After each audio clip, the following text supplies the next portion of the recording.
अमेरिकेचा होर्मुझचा मार्ग सुकर करण्याचे प्रयत्न, इराणच्या क्षेपणास्त्र तळांवर हल्ला, 5,000 पौंड वजनाच्या बॉम्बचा अमेरिकेकडून वर्षाव.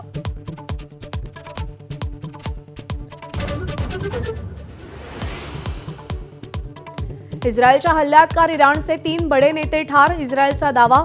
संरक्षण प्रमुख अली लारिजानी त्यांच्यासह त्यांचा मुलगाही ठार, तर लारिजानींच्या मृत्यूनंतर इराणचा इस्रायलवर क्षेपणास्त्रांचा भडीमार. राज्यातील 5 जिल्हा परिषदांमध्ये अध्यक्ष आणि उपाध्यक्षांची निवडणूक. सोलापूर, संभाजीनगर, परभणी, सांगली आणि सातारा झेडपीत महाविकास आघाडी आणि महायुतीमध्ये चुरस. अकोल्यात तब्बल 268 शिक्षकांकडून बोगस प्रमाणपत्र सादर झाल्याचं उघड. बदलीचा लाभ मिळण्यासाठी थेट दिव्यांगांचं बनावट प्रमाणपत्र सादर केल्याचं समोर. अकोला महापालिकेत ठाकरे गटाला मोठा धक्का. ठाकरे सेनेच्या 4 नगरसेवकांचा शिंदेंच्या शिवसेनेत प्रवेश. ठाकरे गटाचे जिल्हाप्रमुख मंगेश काळेही शिंदेंच्या शिवसेनेत.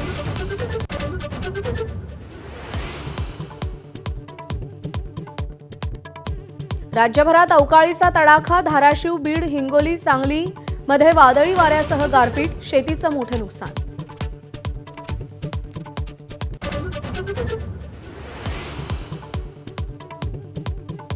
आमदार राजेश पवारांविरुद्ध गुन्हा दाखल करण्याचे आदेश. चुलत भावाला धमकावल्याचा आरोप. जिल्हाधिकारी, डीएसपी, तहसीलदारांनी तक्रार न घेतल्यानं कोर्टाचे आदेश.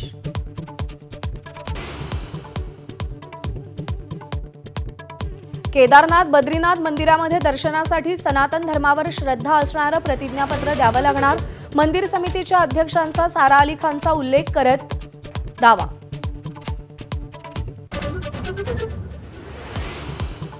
पुणे मुंबई एक्सप्रेसवेवर भीषण अपघात. 3 जणांचा जागीच मृत्यू. 5 वाहनं एकमेकांवर आदळून दुर्घटना. मुंबई पुणे एक्सप्रेसवेवर नवीन बोगद्याजवळ भीषण अपघात झालाय. या अपघातामध्ये 3घांचा जागीच मृत्यू झालाय. पुण्याहून मुंबईकडे जाणाऱ्या मार्गावर खोपोली एक्झिट जवळ हा अपघात झाला. 5 गाड्या एकमेकांवर जोरदार आदळल्या आणि त्यातच एक कंटेनर एका कारवर कोसळला.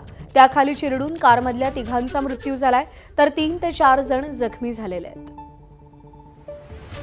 गणेश महाप्रळकर आपले प्रतिनिधी आपल्याला अधिक अपडेट देतील. गणेश, हा अपघात नेमका कसा झाला आणि अपघात स्थळावर सध्या काय परिस्थिती आहे? प्रज्ञा, आपण बघितलं तर रायगडमधली सगळ्यात मोठी बातमी म्हणावी लागेल, कारण पुण्याच्या दिशेवरून मुंबईकडे येणाऱ्या जे खोपोली जवळचा जो एक्झिट आहे त्या एक्झिट जवळ हा अपघात झाला आणि या अपघातात जवळजवळ 5 वाहनं आहेत ती एकमेकांवर आदळल्याची जी माहिती आहे ती समोर आलेली आहे. आतापर्यंत आलेल्या माहितीनुसार एकूण 3 जणांचा आहे तो या अपघातामध्ये जागेत मृत्यू झालाय. आता अपघातस्थळी आहेत ते अनेक बचाव टीम आहेत ते दाखल झालेले आहेत. स्थानिक पोलीस प्रशासन असेल ते देखील या ठिकाणी मदत कार्य करतायत. आपण बघितलं तर अक्षरशः या वाहनांच्या अपघातामध्ये मोठमोठे कंटेनर आहेत ते देखील काही कार असतील यांच्यावर आदळून पडलेले आणि त्याच्यामध्ये अनेक नागरिक आहेत ते अडकून पडलेले आहेत. साधारणतः जखमींची संख्या देखील वाढण्याची शक्यता आहे आणि त्यामुळे आता आपण बघितलं तर मोठमोठ्या ज्या टीम आहेत बचाव करणाऱ्या त्या देखील त्या ठिकाणी तैनात झालेल्या आहेत आणि मदत कार्य एक प्रकारे सुरू झालेलं आहे. एकंदरीत आता ही जी वाहनं आहेत या बोगद्यामध्ये जी अडकून पडलेली आहेत त्यांना सुरक्षित स्थळी बाहेर काढलं जात आहे, कारण बाकीच्या वाहनांना देखील मोठा अडथळा झाला आहे अपघातांमुळे आणि त्यामुळं त्या ठिकाणी वाहतूक कोंडीची समस्या देखील काहीशी निर्माण झालेली आहे.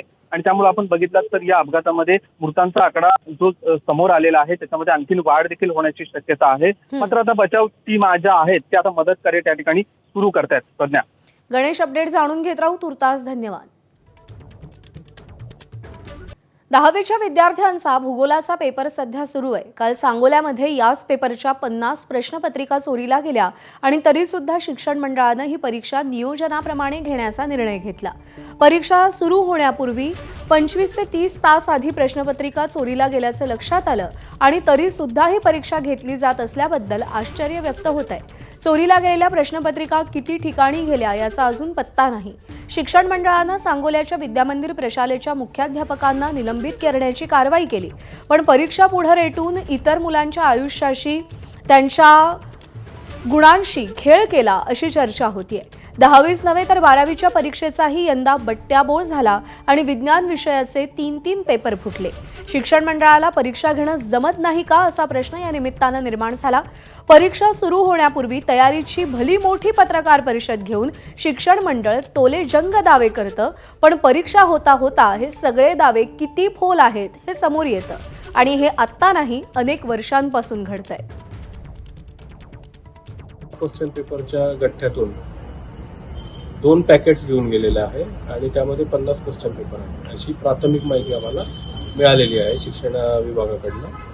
आम्ही इथे पाहणी केली तर ज्या रूममध्ये ते गठ्ठे ठेवण्यात आले होते क्वेश्चन पेपरचे, त्या रूमला जे लॉक लावलेलं आहे ते लॉक कटरने कट केलेलं आम्हाला आढळून आलेलं आहे.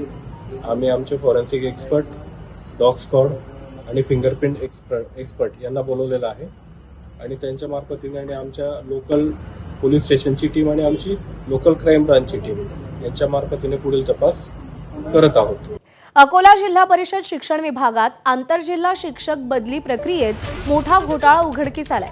शिक्षकांनी बदलीचा लाभ मिळवण्यासाठी थेट दिव्यांगांचं बनावट प्रमाणपत्र सादर केलंय. यासोबतच बदलीत लाभ घेण्यासाठी अनेक शिक्षकांनी स्वतःचा घटस्फोट झाल्याचा खोटा बनाव केला.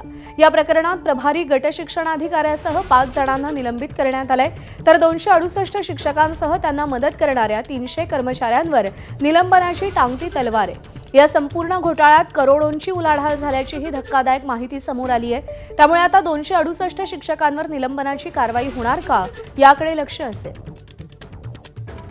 आमच्याकडे तक्रार प्राप्त झाली होती की जे शिक्षक आहेत त्यांच्या बदली संदर्भामध्ये त्यांनी सवर्ग 1 आणि सवर्ग 2 चा चुकीचे प्रमाणपत्र सबमिट करून लाभ घेतलेला आहे. त्याबाबत अजूनही चौकशी सुरू आहे आमच्याकडे आणि जे आम्हाला आढळले त्यांच्यापैकी 3 शिक्षक आणि 1 BO ज्यांनी हे विलंब केला त्यांना आम्ही निलंबित केलेलं आहे आणि ह्यापुढे सुद्धा चौकशी सुरू आहे आणि पुढे जर काही असं आढळलं तर त्या बाबतीतही कारवाई करण्यात येईल. आणि अधिक माहिती जाणून घेऊयात. आपले प्रतिनिधी उमेश अलोणे सध्या आपल्यासोबत आहेत. उमेश, या सगळ्या प्रक्रियेमध्ये किती लूपहोल्स आहेत हे या प्रकारामुळे, घोटाळ्यामुळे समोर आलंय? काय व्याप्ती आहे या घोटाळ्याची? कोणाकोणापर्यंत याचे हात पोहोचले?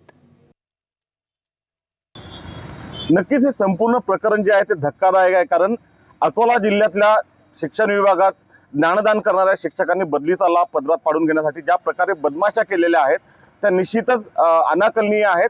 अकोला जिल्हा परिषदेत आंतरजिल्हा बदली जे आहे शिक्षकांच्या बदल्या झाल्या होत्या आणि त्यामध्ये बदलीचा लाभ पदरात पाडून घेण्यासाठी कुणी दिव्यांगाचं प्रमाणपत्र जे आहे, बोगस प्रमाणपत्र आहे, जे सादर केलं. तर काही शिक्षिका ज्या आहेत त्यांनी आपण घटस्फोटित असल्याचं जे प्रमाणपत्र सादर करत परित्यक्त्या महिलांसाठी ज्या लाभ आहेत बदलीमध्ये ते घेण्याचा प्रयत्न केला. तर काही शिक्षकांनी जे आहे आपल्या राहण्याचं ठिकाण जे आहे ते बदलवत त्या पद्धतीने जो आहे तो लाभ घेतलेला आहे.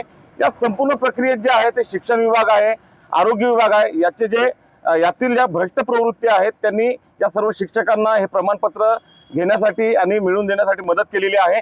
यामध्ये करोडोचा जो आहे व्यवहार झालेला आहे आणि या संपूर्ण प्रकरणात 268 शिक्षकांच्या बदली प्रकरणामध्ये आता कारवाईची टांगती तलवार जो आहे ते जवळपास 300 लोकांवर आहे. या संदर्भात जे आहे मूर्तिजापूरचे भाजप आमदार हरीश पिंपळे यांनी मुख्यमंत्र्यांना या संपूर्ण प्रकरणात कठोर कारवाईसाठी पत्र लिहिलेलं आहे.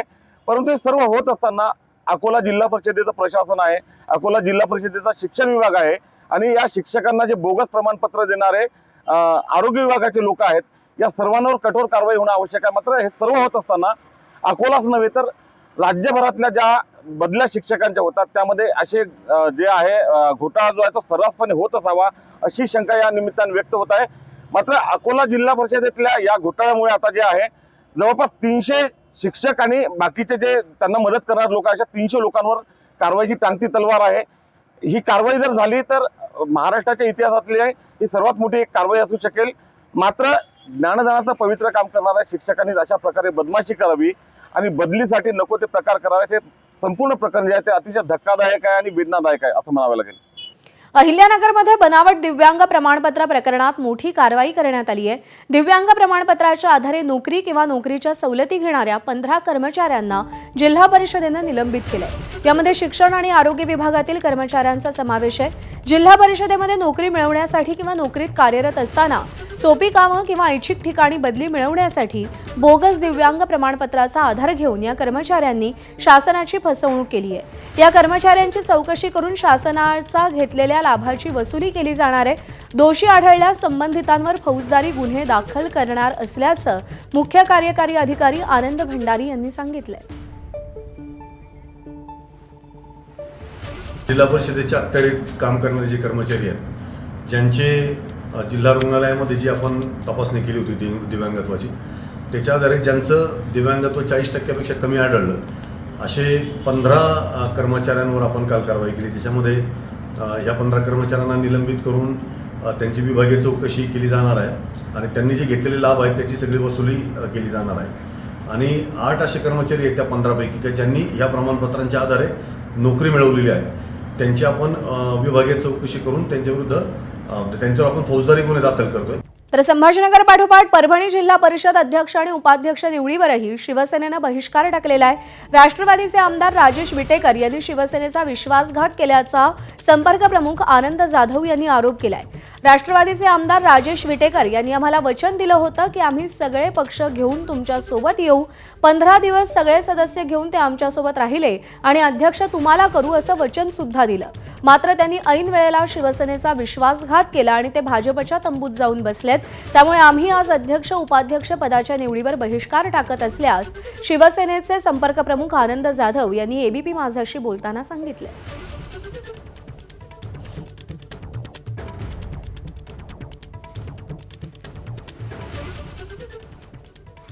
होते तिकडं उमेदवारी अर्ज दाखल केले जात आहेत। मात्र याच निवड प्रक्रियेवर एकनाथ शिंदे यांच्या शिवसेनेने बहिष्कार टाकलेला आहे।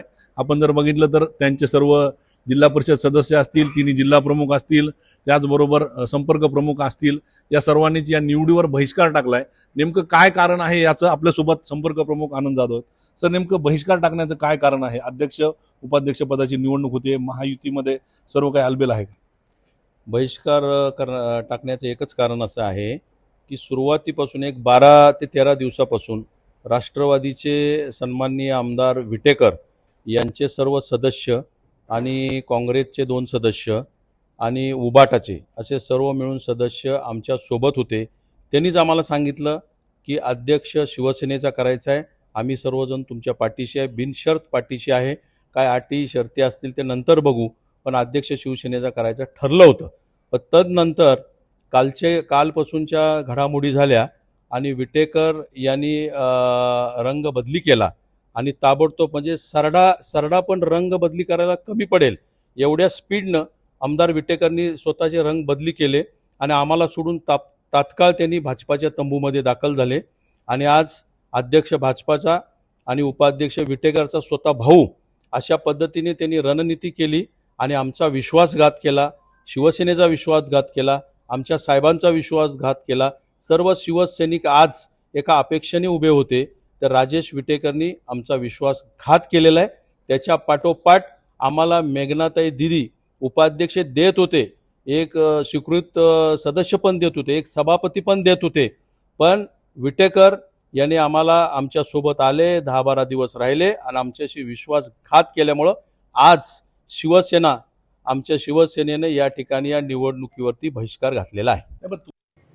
परभणी जिल्हा परिषद अध्यक्षपदी भाजपच्या लता विजयकुमार वाकळे या विराजमान झाल्यात, तर उपाध्यक्षपदी राष्ट्रवादीचे श्रीकांत उत्तमराव भोसले विटेकर यांची बिनविरोध निवड झालेली आहे। दोन्ही पदासाठी 2च अर्ज आल्यानं ही बिनविरोध निवड झालेली आहे। जिल्हा परिषदेवर इतिहासात पहिल्यांदाच भाजपचा अध्यक्ष होतोय। पालकमंत्री मेघना बोर्डीकर यांनी जिल्हा परिषदेवरचा आपला वर्चस्व दाखवून दिलेला आहे। छत्रपती संभाजीनगर जिल्हा परिषदेत शिवसेना आणि भाजपची युती झालेली नाही। शिवसेना अध्यक्ष आणि उपाध्यक्ष पदासाठी त्यांनी अर्ज केलेला नाही। अध्यक्ष आणि उपाध्यक्ष पदासाठी इतर कोणाचाही अर्ज न आल्यानं भाजपचे उमेदवार बिनविरोध निवडून येणार आहेत। शिवसेनेनं निवडणूक प्रक्रियेवर देखील बहिष्कार टाकलाय। ठाकरेंच्या शिवसेनेचे सदस्य देखील कोणाला मतदान करणार नाहीयेत। त्यामुळे छत्रपती संभाजीनगरच्या जिल्हा परिषदेवरती भाजपचा अध्यक्ष आणि उपाध्यक्ष विराजमान होणार हे आता निश्चित झालेलं आहे। बिनविरोध निवड होणार आहे, कारण का शिंदेंच्या शिवसेनेकडून देखील कोणीही अर्ज केलेला नाही, तर ठाकरेंच्या शिवसेनेनं देखील निवडणूक प्रक्रियेवरती बहिष्कार टाकलेला आहे।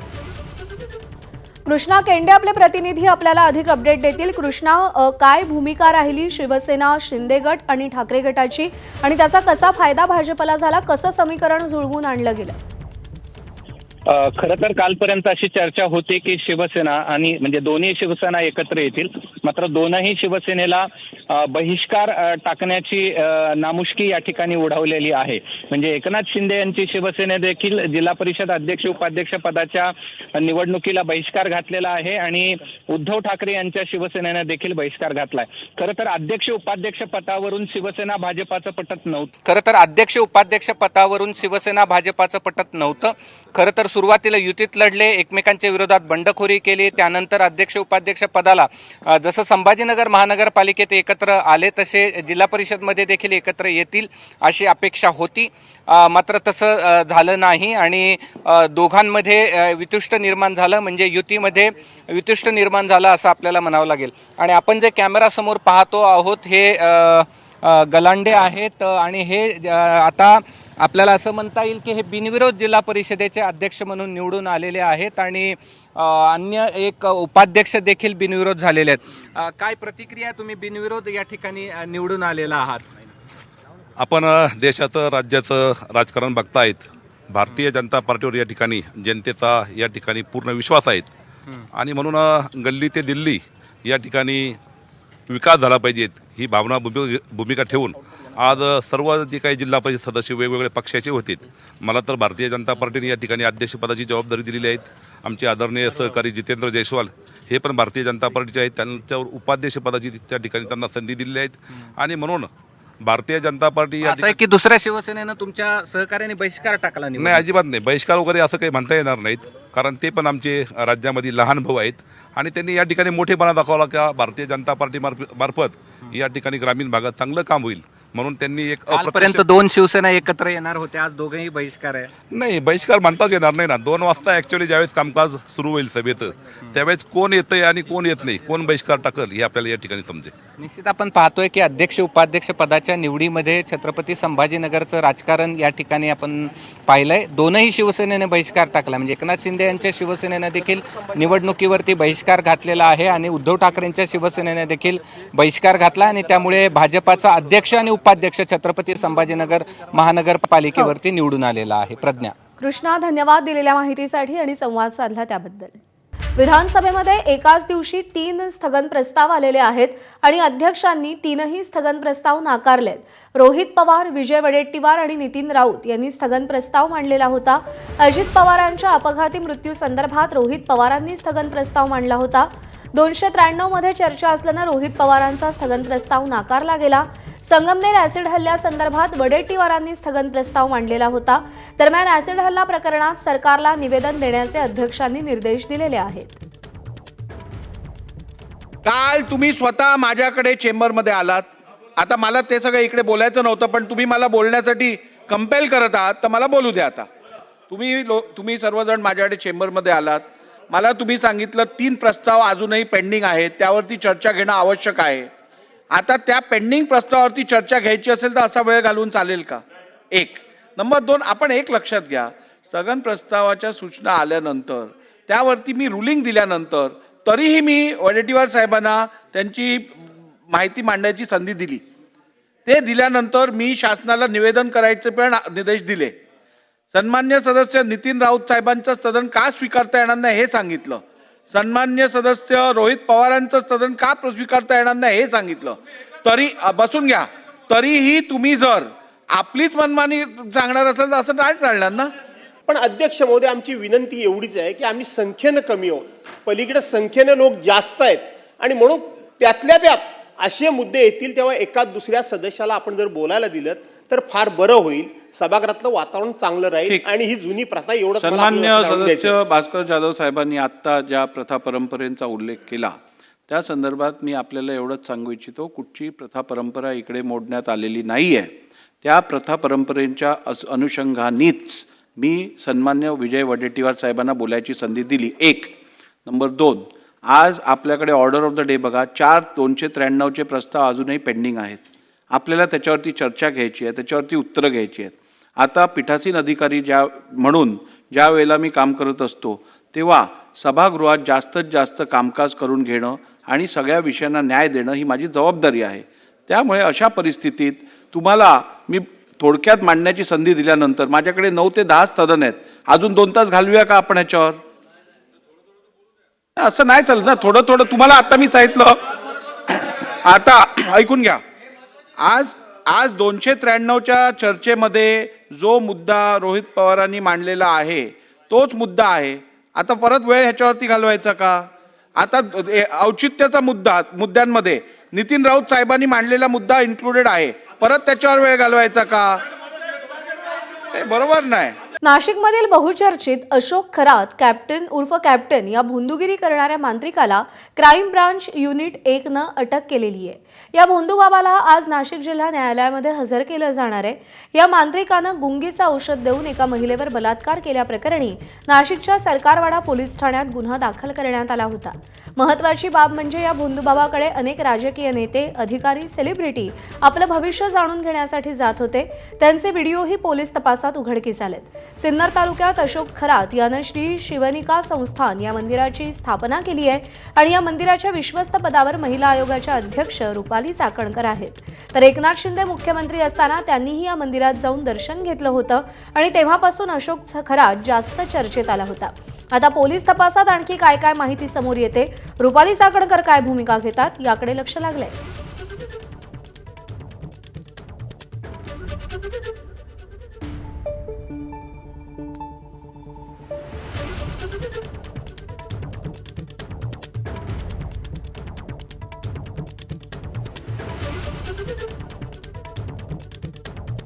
नाशिकमधला बहुचर्चित भोंदूबाबा अर्थात अशोक खरात याचं ते कार्यालय आहे ते आपण त्या कार्यालयाच्या बाहेर आहोत. आपण जर बघितलं तर या कार्यालयामध्येच खरं तर अनेक जे पुरावे आहेत ते पोलिसांच्या हाती लागल्याचं समोर आलेलं आहे. या ठिकाणी जर बघितलं तर focus property dealers and developers या नावाने ही कार्यालय या ठिकाणी आपल्याला पाहायला मिळते. नाशिकच्या कन्नड कॉर्नर परिसरामध्ये खरं तर हे कार्यालय आहे आणि एकूण जर बघितलं तर बलात्काराच्या गुन्ह्यामध्ये नाशिक क्राईम ब्रँचने खरं तर अशोक खरात उर्फ कॅप्टन खरात याला अटक केलेली आहे आणि आज त्याला न्यायालयात देखील त्या ठिकाणी हजर केलं जाणार आहे. एकूण जर बघितलं तर 58 जे काही व्हिडिओ आहेत ते पोलिसांना या ठिकाणी मिळून आलेले आहे. हा जो भोंदूबाबा आहे तो भोंदूबाबा अनेक महिलांना त्या ठिकाणी खरं तर दैवी शक्ती असल्याचा खोटा बनाव करत होता. तंत्र मंत्र आणि धार्मिक विधींच्या नावाखाली खरं तर त्याने विश्वास संपादन करून याच कार्यालयामध्ये त्यांना बोलवून खरं तर अत्याचार केल्याच्या घटना या घडलेल्या होत्या. आपण जर बघितलं तर समोर या ठिकाणी क्राईम ब्रँचचे युनिट देखील या ठिकाणी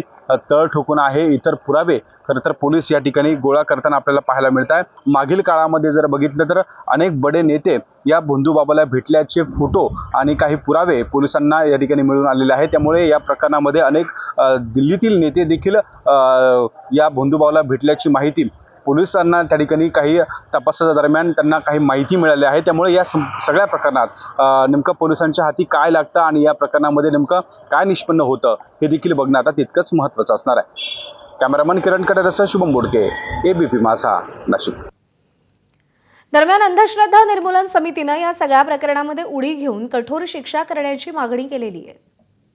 कॅप्टन खरात हा एक भोंदूबाबा आहे आणि तो ज्योतिषीच्या नावाखाली अनेक महिलांचं त्याने शोषण केलेलं आहे. अनेक राजकीय व्यक्तींचं त्याला पाठबळ आहे. माजी मुख्यमंत्री सुद्धा त्या ठिकाणी येऊन गेलेले होते. काही मंत्र्यांचं सुद्धा त्याला पाठबळ आहे. काही अनेक जे राजकीय पदाधिकारी आहेत त्यांचं त्याच्या ट्रस्टवरती नाव आहे. त्यामुळे या प्रकरणामध्ये राजकीय दबाव येण्याची शक्यता आहे. त्यामुळे महाराष्ट्र अंधश्रद्धा निर्मूलन समिती पोलिसांना भेटून याबाबत सविस्तर निवेदन देणार आहेत व याची सखोल चौकशी व्हावी अशी मागणी महाराष्ट्र अंधश्रद्धा निर्मूलन समिती करत आहे. साताऱ्यातील खासदार उदयनराजे यांच्या जलमंदिर पॅलेसमध्ये एका आगळ्या वेगळ्या पाहुण्यानं सगळ्यांचं लक्ष वेधून घेतलं. अंगावर खाकी वर्दी आणि हातात पुष्पगुच्छ देऊन आलेल्या एका पोलीस इन्स्पेक्टरनं थेट खासदार उदयनराजे भोसले यांची भेट घेतली. मात्र हा कोणी खरा पोलीस अधिकारी नव्हता, तर तो बहुरूपी कलाकार होता. या बहुरूपी कलाकारानं आपल्या संवाद कौशल्याच्या जोरावर जलमंदिरचा परिसर हास्यरसात बुडवून टाकला. उदयनराजेंसमोर उभं राहून त्यानं बोलायला सुरुवात केल्यानंतर कोट्या आणि अतिशयोक्तीनं उदयनराजेंनाही हसू आवरलं नाही. थँक्यू पत्र टाकच्या गोळ्या घालून फेकून कधी हातबटी कधी घालून असं गोळ्या घालून फेकून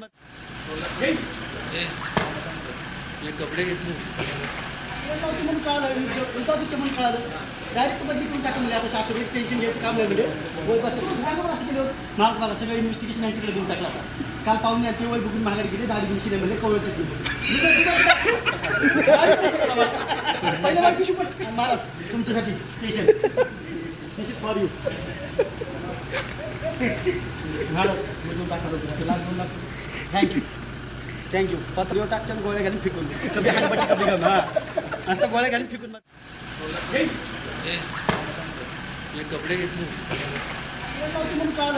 राहुल गांधी आणि प्रियंका गांधी यांनी नितीन गडकरींची भेट घेतली आहे. ट्रक बस चालक आणि मालकांच्या समस्यांसंदर्भात त्यांनी ही भेट घेतली आहे. Rajasthan truck bus body builder संघटनेचं शिष्टमंडळ त्यांच्या सोबत होतं अशी ही माहिती आहे.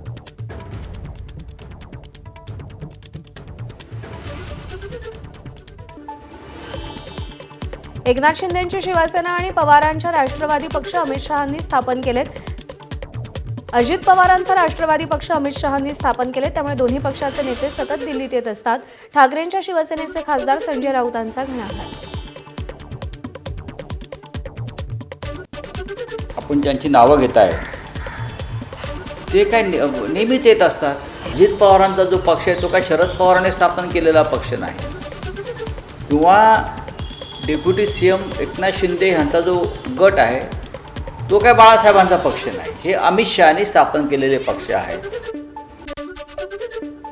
पंतप्रधान नरेंद्र मोदी आणि अमित शहांकडून सत्तेचा गैरवापर, पैशाचा आमिष देऊन इतर पक्षातल्या नेत्यांना फोडलं जात आहे. संजय राऊतांचा पुन्हा घणाघात. त्यांच्याच पक्षाचं ऑपरेशन सुरू असल्याचाही आरोप.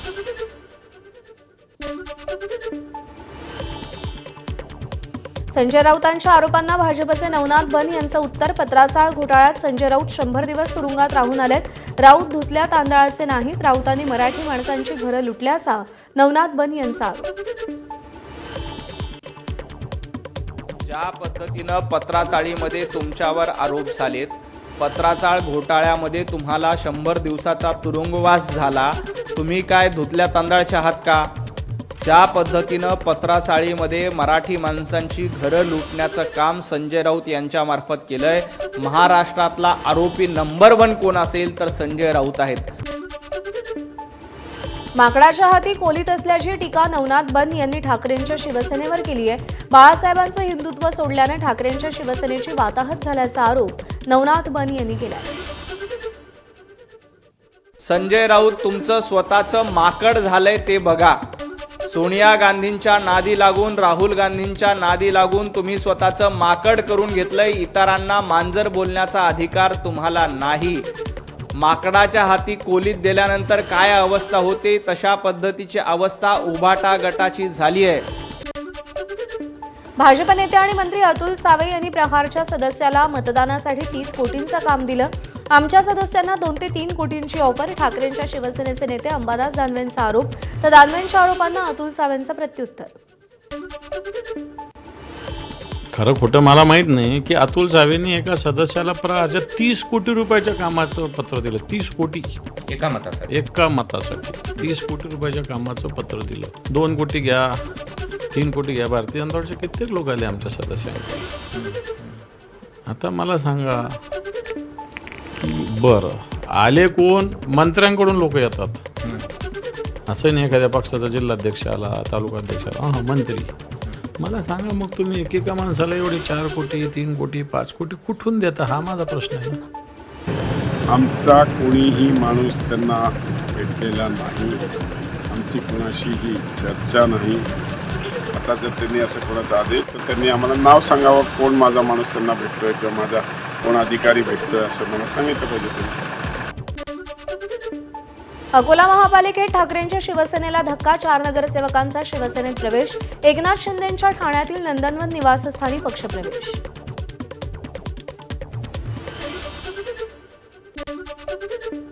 साताऱ्यातील जावळी पंचायत समिती निवडणुकीमध्ये महायुतीत बिघाडी. भाजपचे शिवेंद्रराजे भोसले आणि शरद पवारांच्या राष्ट्रवादीचे शशिकांत शिंदेंची छुपी युती. शिवसेना नेते अंकुश कदमांचा खळबळजनक आरोप. शिवसेना संपवण्याचा कट असल्याचाही आरोप. परभणी जिल्हा परिषदेच्या अध्यक्षपदासाठी भाजपकडून लता वाकळे यांच्या नावाची घोषणा. भाजप प्रदेशाध्यक्ष रवींद्र चव्हाण यांनी नावाचं पत्र दिलं. लता वाकळे जिंतूर तालुक्यातील सावंगी म्हाळसा गटाच्या जिल्हा परिषद सदस्य. 2016चं शिक्षक मारहाण प्रकरण मुंबईच्या महापौरांना हायकोर्टाकडून दिलासा नाही. रितू तावडेंचा दोषमुक्ती अर्ज कोर्टानं फेटाळला. 2 शिक्षकांना मारहाण केल्याप्रकरणी रितू तावडेंविरोधात गुन्हा दाखल आहे. बीडच्या केज तालुक्यातील गोपीनाथ मुंडे मागासवर्गीय सहकारी सूतगिरणीत फसवणुकीचा धक्कादायक प्रकार. केजच्या माजी आमदार संगीता ठोंबरे यांचे पती विजयप्रकाश ठोंबरे आणि लिपिकावर गुन्हा दाखल. सांगलीमध्ये छत्रपती संभाजी महाराजांच्या बलिदान दिनानिमित्त शिवप्रतिष्ठानची मूक पदयात्रा. हजारो कार्यकर्ते मुंडन करून पायात चप्पल न घालता पदयात्रेत सहभागी. शिवाजी पार्कवर पार पडणाऱ्या मनसेच्या गुढीपाडवा मेळाव्याची तयारी अंतिम टप्प्यात. उद्याच्या सभेत राज ठाकरे नेमकी कोणती तोफ डागणार याकडे सगळ्यांचं लक्ष. मुंबईच्या कुर्ल्यात तक्रार करणाऱ्या तरुणाला फेरीवाल्याकडून मारहाण. भाजप नेते किरीट सोमय्यांनी मारहाण झालेल्या अशोक गुप्ताची त्याच्या घरी जाऊन भेट घेतली. या प्रकरणी कडक कारवाई करण्याची सोमय्यांची मागणी. हे मला मान्य नाही. मी ताबडतोब महापालिका आयुक्त आणि पोलीस आयुक्तांना सांगणार आहेत. महापालिकाचं वॉर्ड ऑफिसर आणि पोलीस अधिकारी, दुर्दैवाने जे DCP आहेत पंडित, हे पण ते फेरी माफियांची काळजी घेत आहेत. यांना दाब द्यावा लागतो. भंडाऱ्यात वाहतूक पोलिसाला धक्काबुक्की. भंडारा पोलिसांकडून 3 अटक. शहरातील पोस्ट ऑफिस चौकामध्ये कर्तव्यावर असलेल्या वाहतूक शिपायाला धक्काबुक्की. मद्यप्राशन करून दुचाकी चालवणाऱ्यांवरती कारवाई दरम्यान घडलेला हा प्रकार.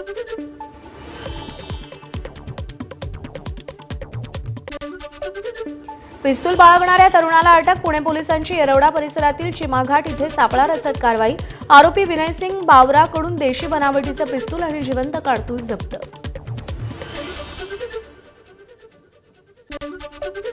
नवी मुंबईतील कामोठेमध्ये हॉटेलमधील बिलाच्या वादातून तरुणाचा तलवारीनं हल्ला. मॅनेजर उमेश शेट्टी यांच्यावर वार केल्याची घटना सीसीटीव्हीमध्ये कैद. 1 दिवस आधी झालेल्या वादाचा बदला घेण्यासाठी हल्ला. गुन्हा दाखल. बीड शहरात 6 वर्षाच्या चिमुकलीवर अत्याचाराचा प्रयत्न. आरोपीनं स्वतःच्या घराच्या छतावर नेऊन मुलीवर अतिप्रसंग करण्याचा प्रयत्न केला. 16 वर्षाच्या अल्पवयीन तरुणाविरोधात गुन्हा दाखल. सांडपाण्याच्या खड्ड्यात पडून 6 वर्षीय बालकाचा मृत्यू. नागपूरच्या शारदानगर परिसरातील वाठोडा पोलीस स्टेशन हद्दीतली घटना. कुटुंबियांवर शोककळा.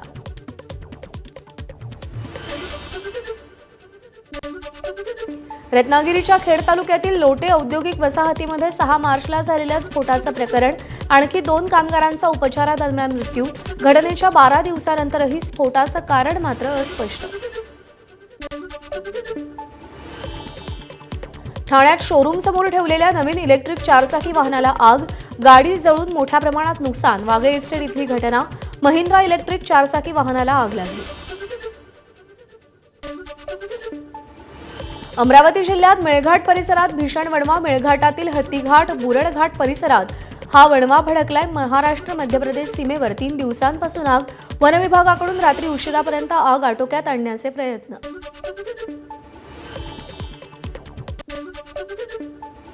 भंडाऱ्यातील गोसीखुर्द प्रकल्प शेतकऱ्यांच्या मुळावर उठल्याचं चित्र. डाव्या कालव्यातून पाणी सोडल्यानं लाखांदूर आणि पवनी तालुक्यातील शेती पाण्याखाली. काही ठिकाणी कालवा फुटल्यानं गहू, वाटाणा आणि हरभरा पीक पाण्यात. शेतकरी गुडघाभर पाण्यात गहू पिकाची कापणी करतानाचा व्हिडिओ व्हायरल.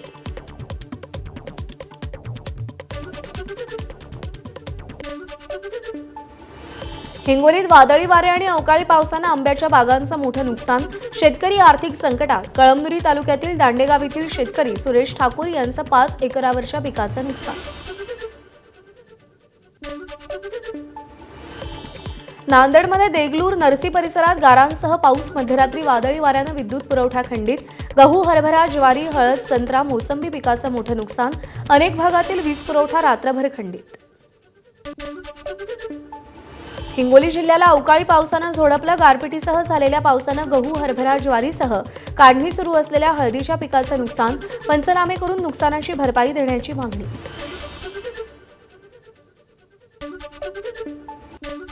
धाराशिवमध्ये काढणीला आलेल्या द्राक्ष बागेला गारपिटीचा फटका. 2 दिवसांनी बाजारात विकल्या जाणाऱ्या द्राक्षांचा गारपिटीमुळे चिखल. गारांच्या तडाख्यानं द्राक्ष बागेची मोठ्या प्रमाणात पानगळ. जमिनीवर द्राक्षांचा खच. लोहारा तालुक्यात द्राक्ष उत्पादक शेतकऱ्यांना मोठा आर्थिक फटका.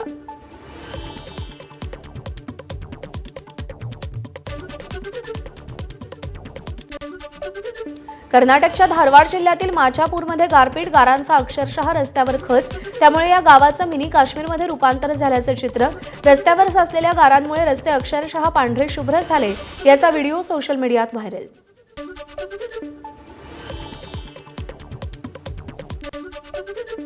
बेळगावमध्ये वादळी वाऱ्यासह अवकाळी पावसाच्या सरी. तब्बल 1.5 तास गारपिटीसह जोरदार पाऊस. त्यामुळे उकाड्यानं त्रस्त झालेल्या नागरिकांना दिलासा. जोरदार वाऱ्यामुळे तारा तुटल्यानं अनेक ठिकाणी विद्युत पुरवठाही खंडित.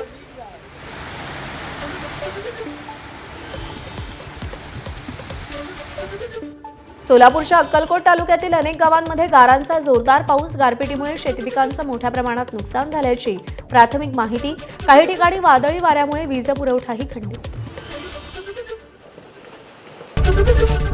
एबीपी माझा, उघडा डोळे बघा नीट.